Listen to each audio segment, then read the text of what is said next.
नमस्कार दोस्तों, स्वागत है आपका हमारे यूट्यूब चैनल उन्नत शिक्षा में। तो आज हम करने वाले हैं क्लास 12th का जो हमारी फ़िज़िकल एजुकेशन की सीरीज़ चल रही थी, जिसमें अभी तक हमने चैप्टर 1, चैप्टर 2 और चैप्टर 5 कर लिए हैं। इन तीनों चैप्टर्स के एमसीक्यू के वीडियो यदि आपने अभी तक नहीं देखे हैं तो आप इस वीडियो के डिस्क्रिप्शन बॉक्स में जाकर उन तीनों वीडियोस के एमसीक्यू देख सकते हैं। तीनों चैप्टर्स के जो एमसीक्यू है वो आप कर सकते हैं। और आज हम पार्ट 8 खेलों में परीक्षण और मापन के एमसीक्यू करेंगे। तो चलिए आइए शुरुआत करते हैं। तो पहला क्वेश्चन है आपके सामने, इस परीक्षण का लक्ष्य शरीर की ऊपरी ताकत को मापना है। कौन से परीक्षण का लक्ष्य शरीर की ऊपरी ताकत को मापना होता है? बैठो और परीक्षा तक पहुंचो, आंशिक कलप परीक्षण, 4x10 metre shuttle run, 50 metre दौड़। तो देखिए, शरीर की ऊपरी क्षमता को मापने के लिए जो है किसका प्रयोग किया जाता है? आंशिक कलप परीक्षण का प्रयोग किया जाता है। आगे हमारा प्रश्न नंबर 2, 600 मीटर दौड़ कदम चाल के लिए आवश्यक उपकरण क्या है? कौन से आवश्यक उपकरण है? अंकुश शंकु, समय गणना यंत्र, रिकॉर्डिंग शीट या फिर उपरोक्त सभी। तो देखिए, अंकन शंकु भी चाहिए होगा, समय गणना यंत्र भी चाहिए होगा और रिकॉर्डिंग शीट भी चाहिए होगी। ऑप्शन डी हमारा इसका सही उत्तर हो जाएगा। हार्वर्ड कदम परीक्षण मापता है। हार्वर्ड कदम परीक्षण जो है क्या मापता है? घुटने की ताकत, श्वसन स्वास्थ्य, हृदय स्वास्थ्य या फिर दौड़ने की ताकत। तो देखिए, हार्वर्ड कदम परीक्षण जो है वो हृदय के स्वास्थ्य को मापता है। आगे हमारा सिट और रिच परीक्षण एक सामान्य परीक्षण है। किससे संबंधित है ये? तो सिट और रिच परीक्षण जो है वो हमारा लचीलेपन से संबंधित होता है। प्रश्न नंबर 5 है, आंशिक कलम परीक्षण के लिए आवश्यक उपकरण क्या है? एक कलम, रिकॉर्डिंग शीट, एक समतल साफ तकिए की सतह। तो देखिए, इसके लिए हमें एक कलम भी चाहिए, रिकॉर्डिंग शीट भी चाहिए और एक समतल साफ तकिए की सतह भी चाहिए। तो ऑप्शन डी हमारा इसका सही उत्तर हो जाएगा।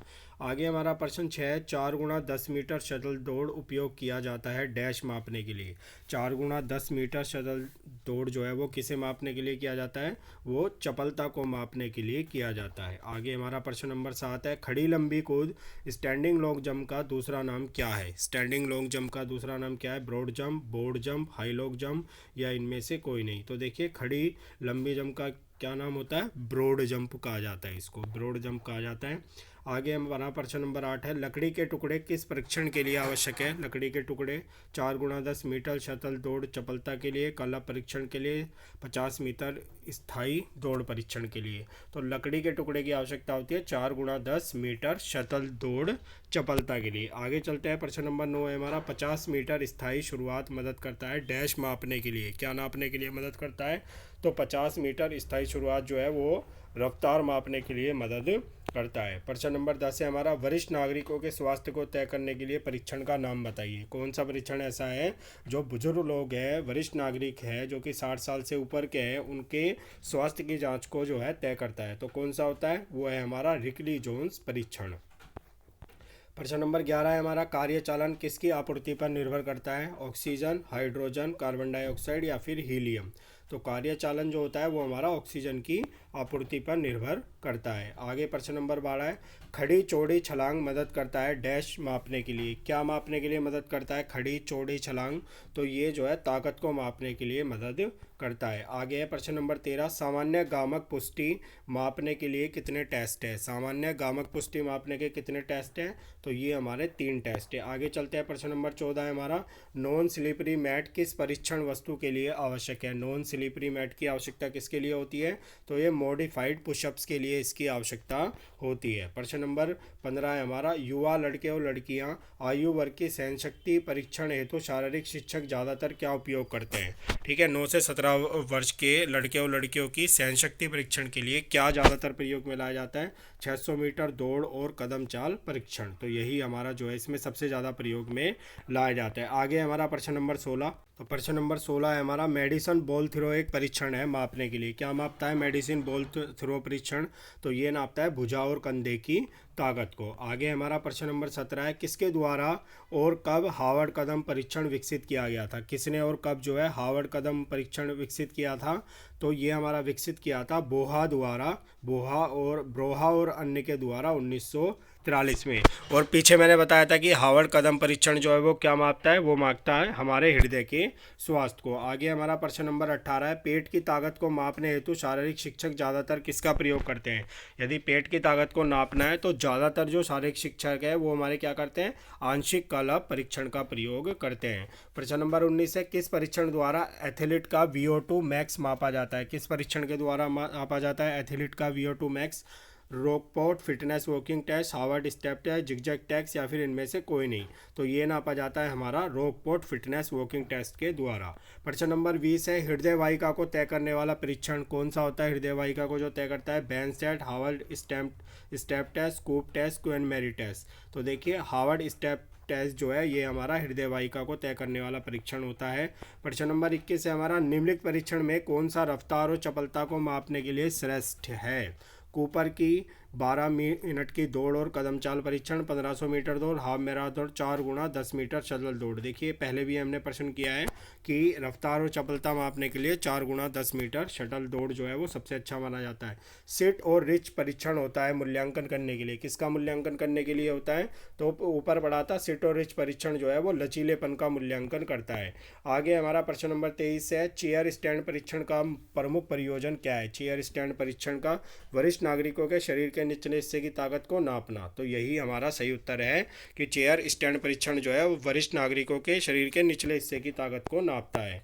आगे हमारा, निम्नलिखित में से कौन सी प्रक्रिया मापन के महत्व को नहीं दिखाती है। कौन सी प्रक्रिया जिसमें मापन होता ही नहीं है। तो देखिए निदान जो है उसके अंदर मापन नहीं होता, बल्कि मापन के बाद जो हमारी रिक्तियाँ होती है, ठीक है, जो हमारे कोज निकलते हैं, कारण निकलते हैं, उनका निदान किया जाता है। प्रश्न नंबर 25 है हमारा, रिकली जोन्स वरिष्ठ नागरिक परीक्षण में कितने परीक्षण होते हैं। कितने परीक्षण होते हैं इसमें, तो देखिए इसमें होते हैं हमारे क्या 6 परीक्षण होते हैं रिकली जोन्स वरिष्ठ नागरिक परीक्षण में। आगे प्रश्न नंबर 26 है, शारीरिक चर्बी मापी जाती है। कैसे नापी जाती है, तो शारीरिक चर्बी नापी जाती है स्किन फोल्ड कैलिपर से। स्किन फोल्ड कैलिपर से शारीरिक चर्बी मापी जाती है। निम्नलिखित में से कौन परीक्षण से संबंध नहीं रखता। कौन सा परीक्षण से संबंधित नहीं है, तो देखिए जो लागू है वो हमारा परीक्षण से संबंधित नहीं होता। बाकी परीक्षण में यंत्र, उपकरण और तकनीक तीनों की आवश्यकता होती है। प्रश्न नंबर 28 है, भुजा कलप परीक्षण में आदमियों के डंबल का भार कितना आवश्यक है। भुजाकल्प परीक्षण में जो है वो आदमियों के डंबल का भार जो होता है वो कितना आवश्यक होता है, तो देखिए ये होता है हमारा क्या SB। ठीक है, ये क्या होता है हमारा SB होता है ये। तो देखिए ये जो है हमारा ये क्या है 8 LB होता है। ठीक है, क्या होता है 8 LB। तो का ऑप्शन हमारा 8 LB है। आगे चलते हैं, हमारा प्रश्न नंबर 29 है। ठीक है, प्रश्न नंबर 29 में हमारा, हार्वर्ड स्टेप परीक्षण के लिए आदमियों के बेंच की ऊंचाई है। हार्वर्ड स्टेप परीक्षण जो है, जो बुजुर्गों के निचले पैरों की ताकत को नापता है, उसके लिए कितनी ऊंचाई जो है आवश्यक होती है, तो उसमें 20 इंच की जो ऊंचाई है वह हमारी आवश्यक होती है। हार्वर्ड स्टेप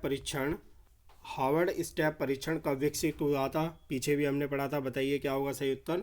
1943 में हार्वर्ड स्टेप परीक्षण का जो है विकसित किया गया था। आ गया प्रश्न नंबर 31, हृदय दर किस जगह से मापी जाती है। हृदय दर कहाँ से मापी जाती है, तो ये हमारी कलाई से मापी जाती है। आगे हमारा, गोनियोमीटर लचीलापन मापता है, स्पाइडोमीटर महत्वपूर्ण क्षमता मापता है, डायनोमीटर खिंचाव का कोण मापता है, मैनोमीटर जो है वो हृदय दर मापता है। अब बताना है इसमें से कौन सा सही है। तो देखिए पहला हमारा गोनियोमीटर लचीलापन मापता है, ये हमारा क्या है, गलत है। स्पाइडोमीटर महत्वपूर्ण क्षमता मापता है, ये हमारा सही है। डायनोमीटर खिंचाव का कोण मापता है, सही है। मैनोमीटर जो है हृदय दर मापता है, ये हमारा गलत है। तो 2 और सही हमारा सही है। 2 और सी हमारा कौन सा ऑप्शन है, ख ऑप्शन है। तो ख इसका सही उत्तर हो जाएगा। प्रश्न नंबर 33 है हमारा, हार्वर्ड स्टेप परीक्षण किसने विकसित किया था। अभी ऊपर भी हमने एक ऐसा ही क्वेश्चन किया था।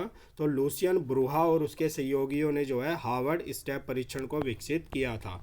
आगे हमारा, कुछ ऑफर्ड शारीरिक स्वास्थ्य परीक्षण वस्तुएं कौन सी हमारी शारीरिक स्वास्थ्य परीक्षण वस्तुएं, pullups, shuttle run, standing broad jump और 50 यार्ड डैश। तो यही हमारा सही है, इनको ही ऑफर्ड शारीरिक स्वास्थ्य परीक्षण वस्तुएं कहा जाता है। आगे हमारा प्रश्न नंबर 35 है, मोटर कौशल फिटनेस से संबंधित कितने तत्व है। मोटर कौशल फिटनेस से संबंधित कितने तत्व है, तो ये हमारे टोटल 6 तत्व होते हैं। आगे हमारा 600 मीटर दौड़ किस श्रेणी में आती है, तो 600 मीटर दौड़ आती है हमारी ट्रंक ट्रक और फील्ड में, ट्रक और फील्ड में ये हमारी दौड़ आती है। देखो एकल खेल में आएगी नहीं, सामूहिक खेल में आएगी नहीं, तो ये ट्रैक एंड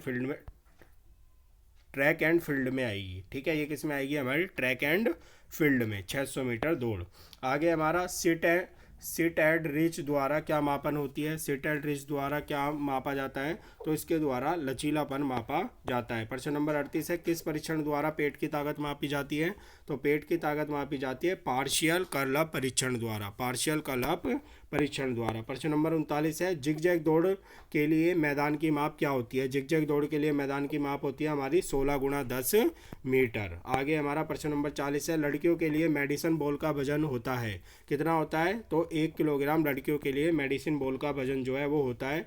रॉकपोर्ट के 1 मील का परीक्षण उत्तम टेस्ट है। ठीक है, किसके मापन के लिए उत्तम माना जाता है, हृदय एवं श्वसन क्रिया की क्षमता की जांच के लिए रॉकपोर्ट के 1 मील का परीक्षण जो है वो उत्तम माना जाता है। रिगली तथा जोन्स ने वरिष्ठ नागरिकों के लिए लाभकारी परीक्षण विधि कब विकसित की थी, तो इन्होंने विकसित की थी ये 2001 में। अब देखिए आपके CBSE टर्म 1 के एग्जाम में जो है कुछ चित्र वाले क्वेश्चन भी आएंगे जो आपको आगे मिलेंगे। चेयर स्टैंड परीक्षण द्वारा वरिष्ठ नागरिक के किस अंग की शक्ति का परीक्षण किया जाता है, तो इसमें जो है पैरों की शक्ति का परीक्षण किया जाता है चेयर स्टैंड परीक्षण में। आगे प्रश्न नंबर 44 है, बैक स्क्रैच परीक्षण द्वारा क्या मापा जाता है, तो बैक स्क्रैच परीक्षण द्वारा कंधों की जो लचक है उसको मापा जाता है। प्रश्न नंबर 45 है, 6 मिनट चाल परीक्षण किस आयु वर्ग के लिए है, तो 6 मीटर चाल परीक्षण जो होता है वो वरिष्ठ नागरिकों के लिए होता है। प्रश्न नंबर 46 है, इस परीक्षण का उद्देश्य ऊपरी शरीर की ताकत को मापने के लिए किया जाता है, कौन सा परीक्षण है ऐसा, तो पुशअप परीक्षण जो है उसमें शरीर की ऊपरी ताकत को मापा जाता है। प्रश्न नंबर 47 है, यह परीक्षण छात्रों की गति निर्धारित करने के लिए आयोजित किया जाता है, कौन सा परीक्षण है ऐसा, तो यह है हमारा 50 मीटर स्टैंडिंग स्टार्ट। आगे है प्रश्न नंबर 48, दिल की दर को मापने के लिए सबसे सामान्य स्थान क्या होता है, ये होती है हमारी कलाई। ठीक है, आगे चलते हैं। देखिए आगे यहाँ आपको कुछ चित्र दिए गए हैं, चित्र को आपको पहचानना है और चित्र की पहचान करते हुए आपको उसके बाद जो प्रश्न पूछे गए हैं उसके आपको उत्तर देने हैं। तो देखिए प्रश्न पूछा गया है इसमें, प्रस्तुत चित्र किस क्षमता के मापन से प्रयोग होता है, किस क्षमता के मापन में प्रयोग होता है ये वाला चित्र। तो देखिए ये वाला जो चित्र है ये हमारा किसके क्षमता के मापन में प्रयोग होता है, लचकता को मापने में जो है इस एक्सरसाइज का प्रयोग किया जाता है। अब नेक्स्ट वाला जो चित्र है वो हमारा देखिए कुछ इस तरीके का दिखाई गया है जिसमें जो है लंबी कूद दिखाई गई है और इसके बाद प्रश्न पूछा गया है कि प्रस्तुत चित्र में परीक्षण का क्या नाम है, तो बताइए परीक्षण का क्या नाम है, तो इसका नाम है स्टैंडिंग ब्रॉड जंप परीक्षण। क्या है, स्टैंडिंग ब्रॉड जंप परीक्षण। आगे चलते हैं, आगे आपको जो चित्र दिखाया गया है वो कुछ ऐसा दिखाया गया है। ठीक है, और इस चित्र के आधार पर आपसे प्रश्न पूछा गया है, चित्र में महिलाओं के लिए बॉक्स की ऊंचाई कितनी है, बॉक्स की ऊंचाई इसमें कितनी होती है, तो देखिए महिलाओं के लिए जो बॉक्स की ऊंचाई है वो होती है हमारी 16 इंच। आगे जो हमारा चित्र है वो हमारा कुछ ऐसा दिखाया गया है और इस चित्र के आधार पर प्रश्न पूछा गया है, इस चित्र में परीक्षण का क्या नाम है, तो देखिए इस परीक्षण का क्या नाम है, इस परीक्षण का नाम आ रहा है बैक स्ट्रेच टेस्ट, क्योंकि इसमें बैक के स्ट्रेच को चेक किया जा रहा है कि कितना स्ट्रेच जो है बैक हमारा हो सकता है। आगे में जो आपको चित्र दिखाया गया है उसमें जो है लचकता मापी जा रही है और इसके आधार पर प्रश्न पूछा गया है, प्रस्तुत चित्र में परीक्षण का क्या नाम है, तो इस परीक्षण का नाम है हमारा chair sit and reach test. तो देखिए इस पार्ट के जितने भी महत्वपूर्ण MCQ प्रश्न थे वो मैंने इस वीडियो में लिए हैं। यदि आपको वीडियो अच्छा लगा हो तो वीडियो को अपने क्लासमेट्स और फ्रेंड्स के साथ शेयर कीजिए और आगे के लास्ट चैप्टर के MCQ के लिए आप हमारे चैनल को सब्सक्राइब कीजिए।